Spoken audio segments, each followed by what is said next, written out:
I want to bring up an article I read with great interest. There was an op-ed in the Boston Globe, actually, centered on the BRICS, right?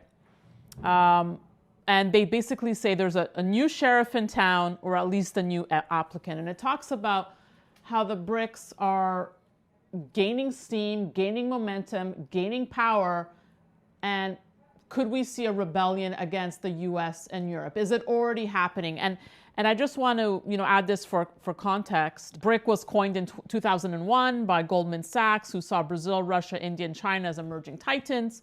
South Africa joined in 2010, hence the term BRICS. The group will hold a summit in Cape Town where leaders of the 5 countries may accept Saudi Arabia's application to join. That would increase the power of a bloc that already represents 43% of the world's population and 1/4 of the global economy. I'm curious to get your thoughts about the growing strength and momentum of the BRICS here. Yeah, I mean, it goes back to who has the power? The people that create the green pieces of paper, or people who control the energy and commodities? You see, for several decades, the financial economy, in the West, has had all the power. But now I think what you're seeing is that these BRIC countries are starting to kind of scratch their head and say, why should we play by your rules just because you print green pieces of paper? That doesn't make any, or because you have the euro and that's a good currency. No, listen, we have all the stuff you need. We have the oil, we have the nat gas, we have the fertilizer. So why should we play by your rules? If we have the stuff that the whole world needs, we need to flip the table here. We need to flip the script. I think that's exactly what they're trying to do. And this will be a fight that the US, I assume, will not, give up lightly.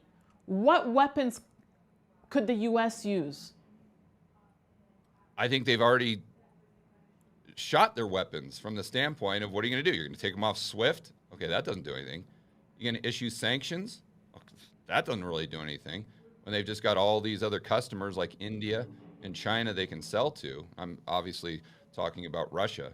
So I don't know what they can do other than just try to start World War III and create a nuclear war. And I hate to go down that path. Right. But we see this type of rhetoric becoming more and more commonplace with the mainstream media and the politicians in the West. And I think that's a direction we could be headed. It's interesting. I read Ray Dalio's last book, and he said that what you see throughout the course of history when empires rise and empires fall is the empires that are in decline always realize that it behooves them to go to war sooner than later. Because if they wait too long, then they're going to get completely wiped out because, by definition, they're in decline. And the empires that are on the rise, they tend to hold off a little bit because they know that they're gaining power. So I think this could be what we're seeing play out in geopolitics right now. Because, let's look at we go back to that diesel shortage. You say, what can the United States do? So hopefully we can solve these problems, and we don't have to solve the problems by having a GFC 2.0, which would just reduce demand to a point where the demand supply was in equilibrium. But if we can't, and because these issues are definitely structural, and they go back to the sanctions, they go back to the lockdowns as well, where we put all the refiners out of business. So now we're having to pay the piper here, right? But let's just assume that you go to a world that's not too far off, where the United States has no diesel. How do you get your food, right? How do you heat your house if you're in the Northeast? You sit there and people say, oh, well, that's kind of a conspiracy theory, you're fear-mongering. No, you're not. You got 25 days left. And that could possibly go down to zero. And if it goes down to zero, now all of a sudden you're literally living in a hellscape. It's like a zombie apocalypse.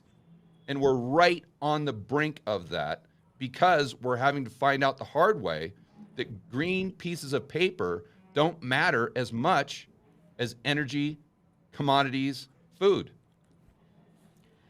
And I guess, as final thoughts here as we wrap, it's something that I know you've been talking about a long time. You tweet about it. You say if you still think talk of a reset are just conspiracy theories, it's time to wake up, because it's all unfolding, George.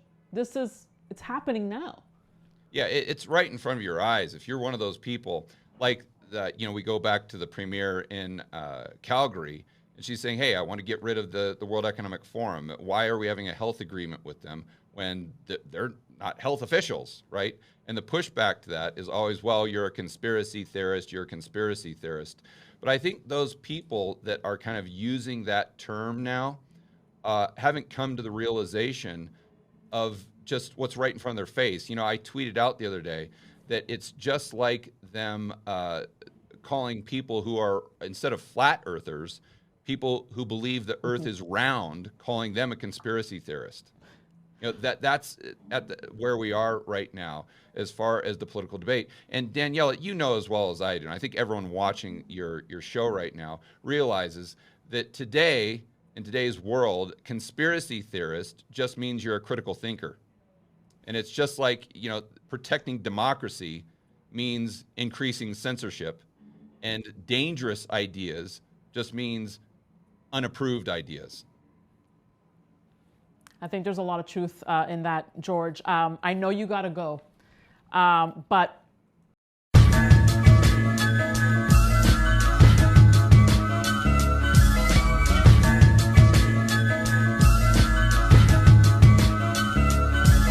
just gonna say whatever comes to my mind.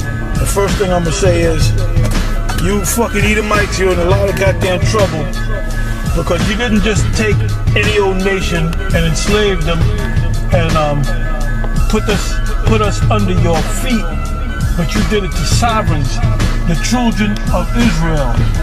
And Yasha Allah, Yah meaning he, Shah meaning prince, which is royal, sovereign, Allah meaning power or God. We are the princes of God, and you enslaved us for a period of more than 400 years. So what in the fuck do you think you're gonna get in return? You're gonna get cold fucked up. We're gonna kick your ass. We're gonna break you up. We're gonna fuck you up. We're gonna work you in the fields. We're gonna work your ass every day. And you ain't gonna get no fucking bread. You ain't gonna have no shift, man. If we decide to make your motherfucking ass work 2-3 days straight, you gonna do it, bitch. You gonna do it. You motherfuckers. That time is on our side, not your side, man. You can do whatever you want, but you better do it fucking quick, because your time is up, man.